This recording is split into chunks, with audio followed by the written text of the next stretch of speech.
ভিতরে কেউ ঢুকতে পারে না। আমরা এখন আছি ভীমকুণ্ডে।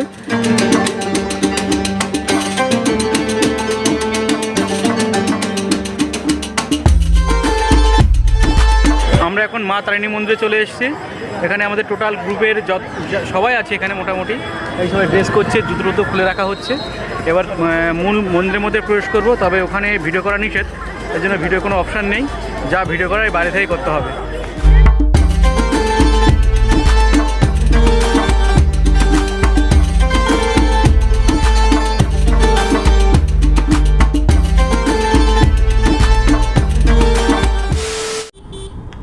আমরা হোটেল রুম ছেড়ে দিয়েছি, এখন বাজে 5:37। এখন আমরা প্রথমে যাবো সীতাবিঞ্জি। সীতাবিঞ্জি দেখার পরে তারপরে ঢুকবো হচ্ছে ভীমকুণ্ড, তারপর মা তারিণী মন্দির, তারপর আস্তে আস্তে আমরা NH-16 ধরবো। এই রাত্রে অন্ধকারে বেশি ভিডিও বানাচ্ছি না, একবার সীতাবিঞ্জি যাই, তারপরে আবার ভিডিও বানাবো। তোমরা চ্যানেলটাকে দেখতে থাকো। এখানে চা খেয়ে নিলাম, আর চা খেয়ে এই যে ব্রিজটা আছে, ওভারব্রিজটা এখনও তৈরি হচ্ছে, আন্ডার কনস্ট্রাকশন। এর নিচ দিয়ে আমরা চলে যাবো এখন সীতাবিঞ্জিতে।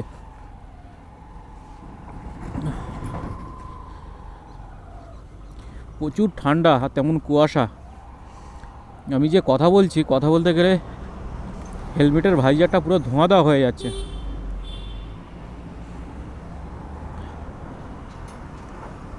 সীতাবিঞ্জি ও এই রাস্তাটা উঠবো আমি আগে।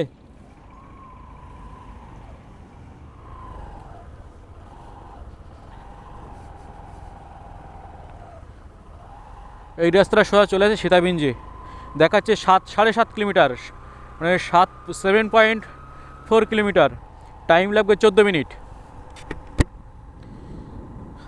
14। আর এদিকে সানরাইজ হচ্ছে, অনেকক্ষণ আগে হয়ে গেছে আর কি। আর 1.8 কিলোমিটার বাকি আছে, মানে 3 মিনিট বাকি আছে। এই রাস্তায় গিয়ে মনে হচ্ছে ওইটা একটা রক দেখা যাচ্ছে ওখানে, ওটাই মনে হচ্ছে সীতাবিঞ্জি। ওই যে সামনে গোপ্রোয় আসছে না আমি শিওর, বাট আমি চোখে দেখতে পাচ্ছি। ও ভুল বললাম, গোপ্রো নয়, আমার ডিজাইতে আসছে না। একটু সামনে গেলেই আমার চোখে কিন্তু পড়ে গেছে সীতাবিঞ্জির যে কেভটা।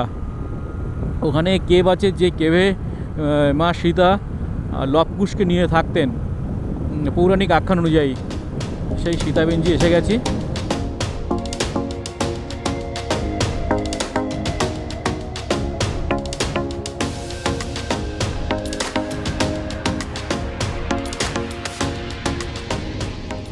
আমি টাইমটা দেখছিলাম যে লেখা আছে 24 ঘন্টা ওপেন, 24 আওয়ার্স ওপেন।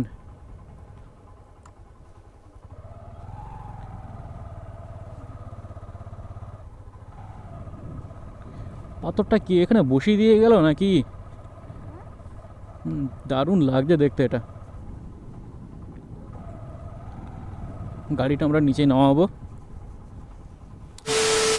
আমরা সীতাবিঞ্জি চলে এসেছি। আর সীতাবিঞ্জি এসে যে লব এবং কুশ, মানে সীতাদেবী, রামচন্দ্রের স্ত্রী সীতাদেবী এখানে এসে, মানে পুরানো আখ্যান অনুযায়ী সীতাদেবী এখানে আসতেন, সেখানে ছিলেন লব কুশকে নিয়ে। আর এইটা হচ্ছে সেই গেটটা, এই গেট দিয়ে, বাট গেটটা এখন বন্ধ করা আছে, কারণ পাথরটা খসে পড়ে যেতে পারে, এই জন্য গেটটা বন্ধ করা আছে। এখন ভিতরে কেউ ঢুকতে পারে না। ভিতরটা পুরোটা একটা কেভ টাইপের আছে, পুরো ফাঁকা। এটা বেশ ভালো জায়গা। আর মেন গুহার মধ্যে এই যে লবকুশের ছোট ভাই ভীমকুশ। আর চলে আসো, এই চলে আসো কাছি। এখানে কে ওটা? তুমি আসছো এখানে?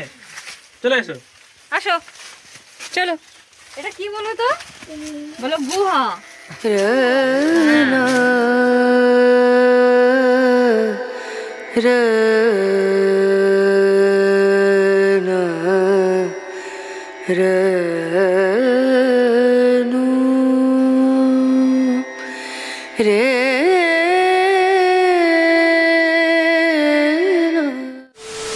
সীতাবিঞ্জি দেখে আমরা এখন যাচ্ছি ভীমকুণ্ডের দিকে। আর কেওনঝড়ে সবথেকে সুন্দর যে দুটো জায়গা সবাই বলে, এবং এখানকার টুরিস্ট স্পটের জন্য সবথেকে বেস্ট জায়গা, সেটা হচ্ছে খণ্ডধর আর ভীমকুণ্ড। খণ্ডধরটা কালকে দেখেছিলাম, আজকে আমরা এখন ভীমকুণ্ডটা দেখব। ভীমকুণ্ড ওটাও ওর সঙ্গে একটা পৌরাণিক আখ্যান আছে, আগে ওখানে যাই, তারপর আখ্যানটা কী আছে সেটা অবশ্যই জানিয়ে দেবো। এখন শুধু তোমরা এই রাস্তাটাকে উপভোগ করো। শুধু দেখো রাস্তাটাকে, মানে সরু রাস্তা হলে কি ভিলেজের মধ্যে দিয়ে, কি দারুণ। আর এপাশে সব পাহাড়ের ঠিক ওই সীতাবিঞ্জি যেমন পাহাড়ের ছোটো ছোটো ঢিবি ছিল, ঠিক সেই ধরনের পাহাড়ের ঢিবি, মানে শুধু পাহাড় না, পুরোটাই পাথর, পাথরের ঢিবিগুলো এখানে আছে। ওটাও পাথরের ঢিবি আর এগুলোও সব পাথরের ঢিবি।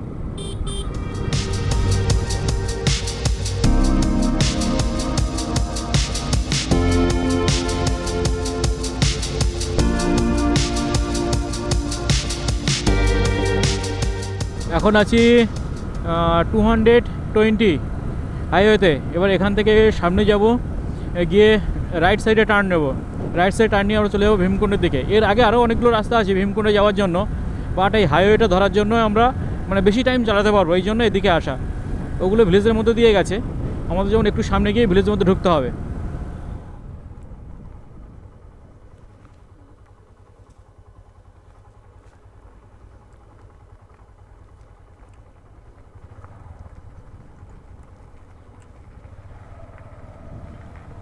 ব্যাস এই রাস্তাটা নিয়ে নিতে হবে। এই রাস্তা চলে যাচ্ছে ভীমকুণ্ডের দিকে।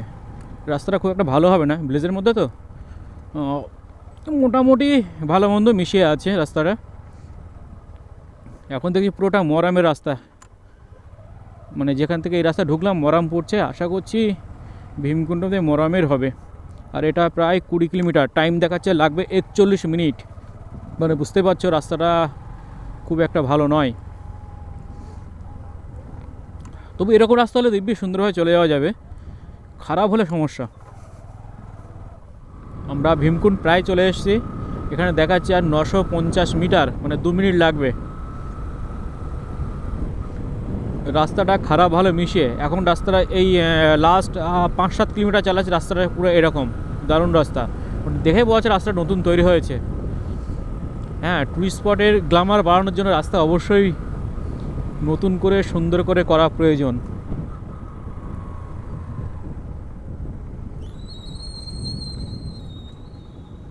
দোকানপাট সব খোলাখুলি চলছে এখন।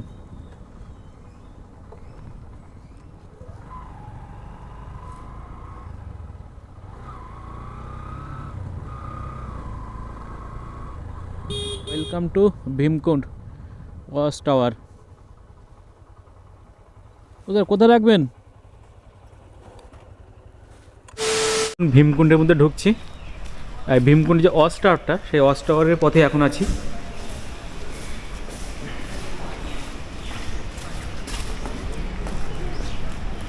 এই যে ওয়াচ টাওয়ারটা এখানে, এই যে জায়গাটা বেশ সুন্দর।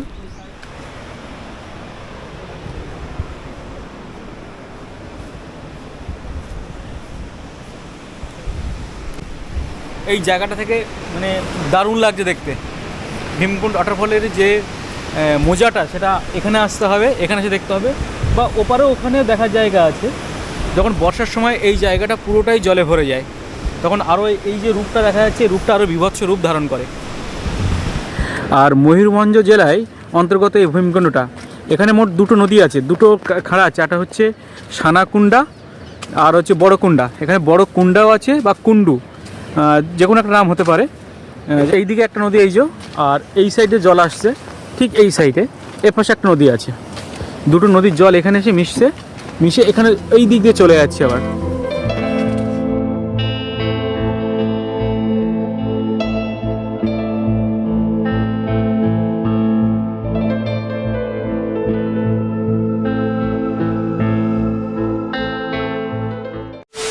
ভীমকুণ্ড দেখা আমাদের কমপ্লিট।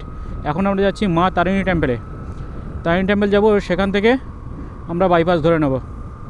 তবে মা তারিণী টেম্পল যেতে গেলে প্রথমে আমাদের NH-20 ধরতে হবে। 20 ধরে 20-র পাশে ওটা পড়বে, তারপর ওটা দেখবো। ওখানে বেশি টাইম নষ্ট করবো না, খুব কম টাইমের মধ্যে ওটা সারতে হবে।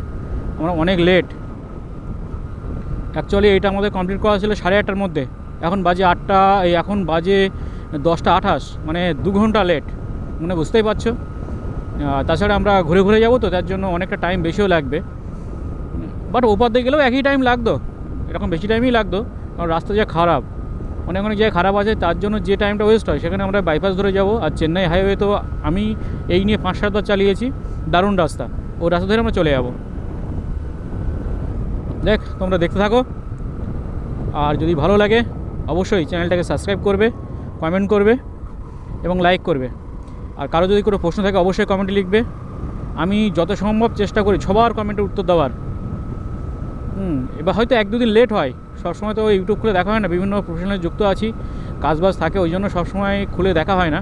যখন দেখা হয় তখনই ওটা আমি উত্তর দিয়ে দিই সব প্রশ্নের।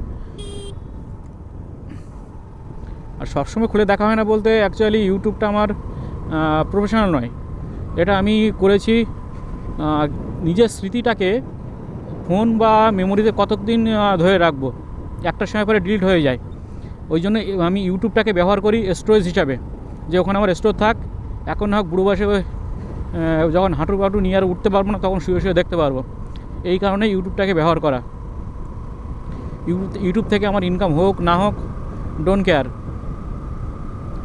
ভীমকুণ্ড নিয়ে একটা ইনফরমেশান তোমাদের দিয়ে রাখি, সেটা হচ্ছে ভীমকুণ্ডে আসার আগে যেহেতু আমাদের এই পথটা একটু উল্টো রকমভাবে ঘুরে আজকের দিনেই বাড়ি চলে যাব, ওই জন্য আমরা চেয়েছিলাম সব স্পটগুলো খুব সকাল সকাল ভিজিট করবো এবং খুব কম টাইমের মধ্যে। আর ভীমকুণ্ডের ওয়েবসাইটে গিয়ে আমি দেখি ভীমকুণ্ড ওপেনিং টাইম লেখা আছে 10 AM, মানে সকাল 10টায় খুলবে, আর ক্লোজিং 6 PM, সন্ধ্যে 6টায়। ওই জন্য আমরা একটু স্লো এসেছিলাম যে না এত তাড়াতাড়ি গিয়ে কী করে, সেই তো বাইরে দাঁড়িয়ে থাকতে হবে। বাট এসে দেখলাম অন্য ঘটনা। হ্যাঁ, ওদের মেন যে কাউন্টার সেগুলো সব বন্ধ আছে, টিকিট কাউন্টার।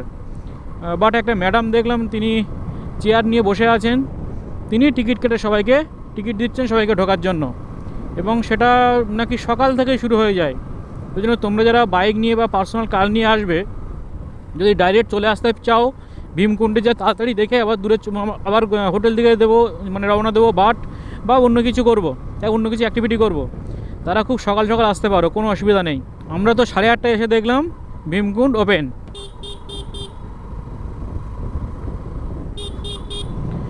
আরও একটা জিনিস, ভীমকুণ্ডের যে টাওয়ারটা আছে সেখান থেকে তো ভিউটা দারুণ পাওয়া যায়। অপোজিট পারে যদি বাইক নিয়ে যাও বা হেঁটে চলে যাও, সেখানে দারুণ ভিউ পাবে। তবে আমি একটা বলবো যে ঢোকার মুখে বাম সাইডে দেখবে একটা আছে, ভীমের স্ট্যাচু আছে, ঠিক তার নিচ দিয়ে নিচে নেমে যাওয়া যায়, নদীর মধ্যে নামা যায়। ওই জায়গাটা একবার নেমো, নদীটাকে সুন্দরভাবে খুব কাছ থেকে উপভোগ করা যায়। ওই জন্য অবশ্যই ওই জায়গাটায় তোমরা নামবে। তবে আমি বলবো যে বর্ষার সিজনে একদমই নামানো উচিত নয়, তখন জল থাকে। এখন জল তো নেই শীতের সময়, মানে বেশিরভাগটাই খুব কম জায়গায় জল আছে, ওই জন্য আমরা নেমেছিলাম।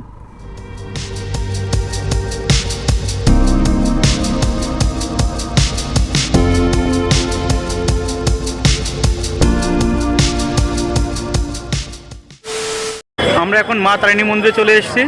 এখানে আমাদের টোটাল গ্রুপের সবাই আছে এখানে মোটামুটি। এই সবাই ড্রেস করছে, জুতো খুলে রাখা হচ্ছে। এবার মূল মন্দিরের মধ্যে প্রবেশ করব, তবে ওখানে ভিডিও করা নিষেধ, এই জন্য ভিডিও কোনো অপশান নেই, যা ভিডিও করা বাইরে থেকেই করতে হবে।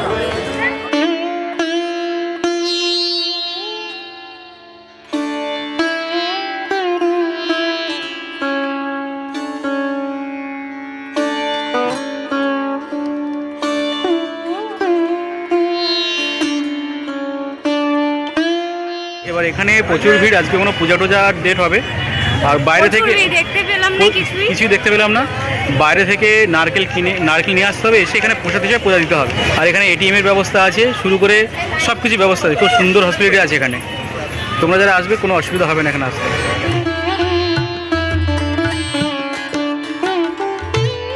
শুধু নারকেলগুলো দাও, কত নারকেল আছে এখানে, মানে সব নারকেলগুলো পূজায় দেওয়া হবে। এই মন্দিরের প্রধান বৈশিষ্ট্য, সবাই নারকেল দিচ্ছে, আর সেই নারকেলগুলো এখানে ছড়ানো হচ্ছে। কয়েক হাজার কি কয়েক লক্ষ নারকেল এখানে ছড়ানো হচ্ছে।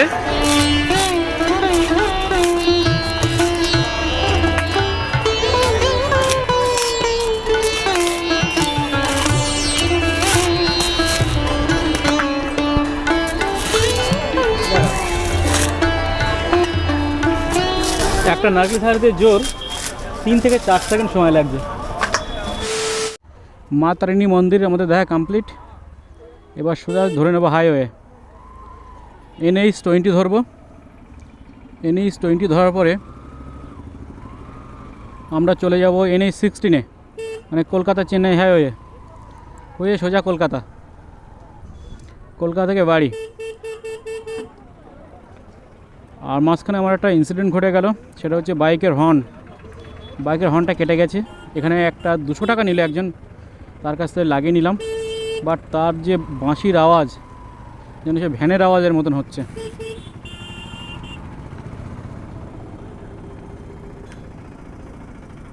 মোস্ট ফালতু কোয়ালিটির একটা বাঁশি দিয়েছে। মা তারিণী মন্দির থেকে একটু 10 থেকে 15 কিলোমিটার সামনে এসে একটা হোটেল পেয়ে গেছি, হোটেল কাম ধাবা। লজিং সিস্টেম আছে এবং ফুডিং সিস্টেম।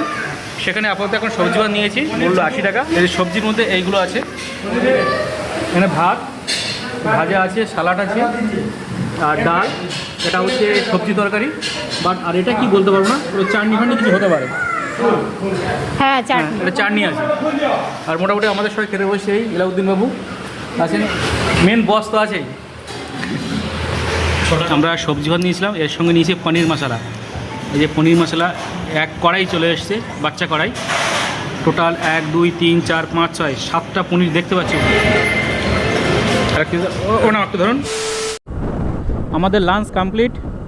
ওখানে টোটাল আমাদের বিল হলো 870 টাকা। হ্যাঁ, পনির মশলা ছিল হাফ প্লেট করে সবার, আর সবজি ভাত যেমন হয় সেরকম।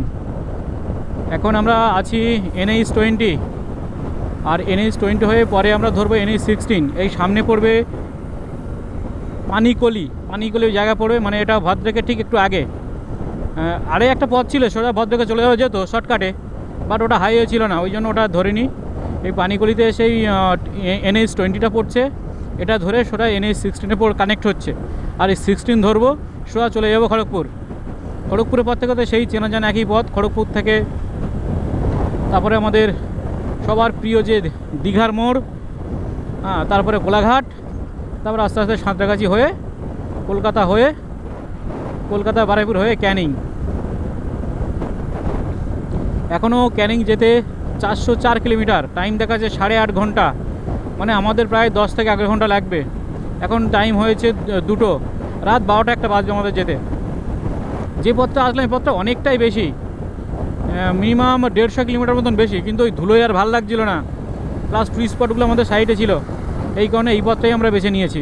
NH 20 থেকে আমরা NH 60 কানেক্টার ধরে নিলাম। জাস্ট এবার রাস্তা থেকে আমরা লেফট সাইড নেব আর NH 16-এ জয়েন করব। এই যে NH 16-এ গাড়িগুলো যাচ্ছে, এই রাস্তায় অনেকবার আমি গেছি। সেই পুরাতন, এই রাস্তায় যখন যাবো সেই পুরাতন স্মৃতিগুলো আবার আমার চোখের সামনে ভেসে উঠবে।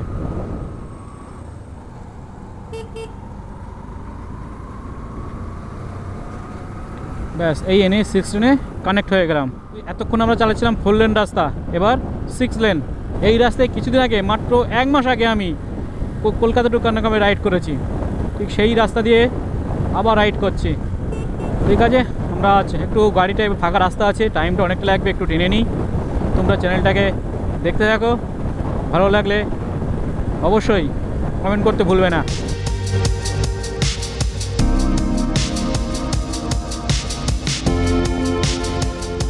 ওয়েস্ট বেঙ্গল ঢুকতে আমাদের এখন অনেক দেরি, এখনও মিনিমাম 150 থেকে 200 কিলোমিটার দেরি আছে। ওয়েস্ট বেঙ্গল ঢুকতে সন্ধ্যা হয়ে যাবে, আর আমাদের বাড়ি যেতে বাকি 304 কিলোমিটার।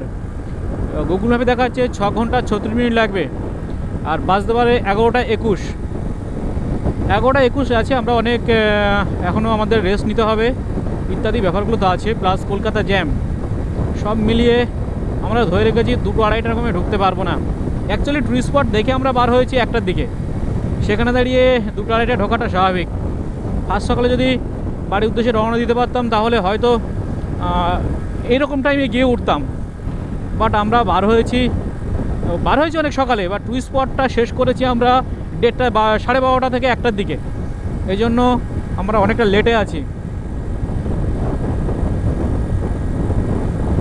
আর এরপরে সন্ধ্যা হয়ে যাবে, বেশি ভিডিও করতে পারবো না, ওই জন্যই একটু ক্যামেরাটা অন করলাম।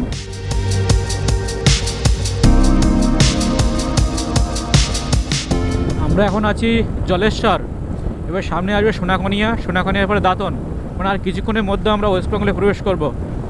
এখন বাজে 5:56, এখন আমাদের যেতে 249 কিলোমিটার বাকি, টাইম লাগবে 5 ঘন্টা 34 মিনিট। এখনও অবধি আমরা সেই গুগল ম্যাপ দেখা যায় 11:30টার মধ্যে বাড়িতে যাব, সেই 11:30 এখনও ধরে রাখতে পেরেছি। তবে কলকাতা যখন ঢুকবো তখন মনে হয় ওটা ধরে রাখতে পারবো না। আর এই উড়িষ্যায় যেখানে ঢুকেছি মানে সন্ধ্যা যখন হয়েছে সেখান থেকে এত পোকা, যে পোকাতে আমার পুরো যে ভাইজার, হেলমেটের ভাইজারে পুরো মানে পোকা হয়ে আছে। আর কিছুটা চালাবো দাঁড়ানোর সময় ভাইজারটা ক্লিন করে নেব। আর 1.5 কিলোমিটার পরে ওয়েস্ট বেঙ্গল বর্ডার পড়বে। এখানে কি রে বাবা, কি সুন্দর লাইট জ্বলছে। তোমাদের এখানে যদি কারো বাড়ি হয়ে থাকে এবং এই ভিডিও দেখে থাকো অবশ্যই কমেন্টে লিখবে এখানে কি হচ্ছে এগুলো। এতটা লাইট, পুরো মাঠের মাঝখান দিয়ে লাইট, মাঠ না কারখানা ঈশ্বর জানে। বেশিরভাগটা চলে গেছে, আমি তখন ক্যামেরা অন করতে খেয়াল নেই। আমি দেখছি, আমি ভালো লাগছে, পরে মনে হচ্ছে ক্যামেরায় তুলতে হবে। রাত্রেবেলা আসলে এইগুলোই অনুভব করা যায়।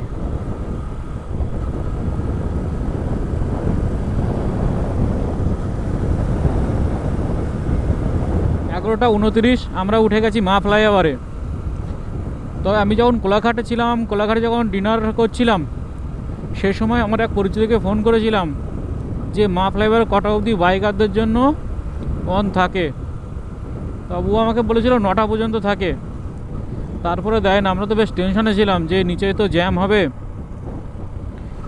বাট মা ফ্লাইওভারে সামনে আসলাম, দেখলাম পুলিশ ডেকে নিল। মানে মা ফ্লাইওভার উঠতে পেরে এখন মানে নিজেকে সৌভাগ্যবান মনে হচ্ছে। এতবার চলেছি, কোনোবার এইটা মনে হয়নি, বাট এইবার মনে হচ্ছে নিজেকে সৌভাগ্যবান। তালদি পোল পার হয়ে গেছি, ক্যানিংয়ে ঢুকবো।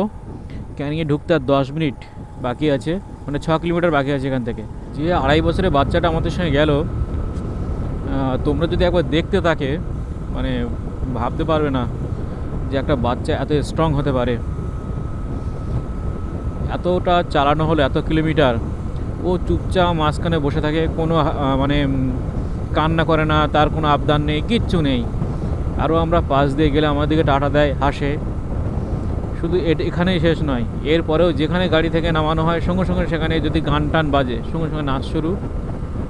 এছাড়া যেসব স্পটগুলো ঘুরেছি প্রতিটা জায়গা সিঁড়ি ভেঙে ও উঠেছে, আবার সিঁড়ি ভেঙে নেমেছে।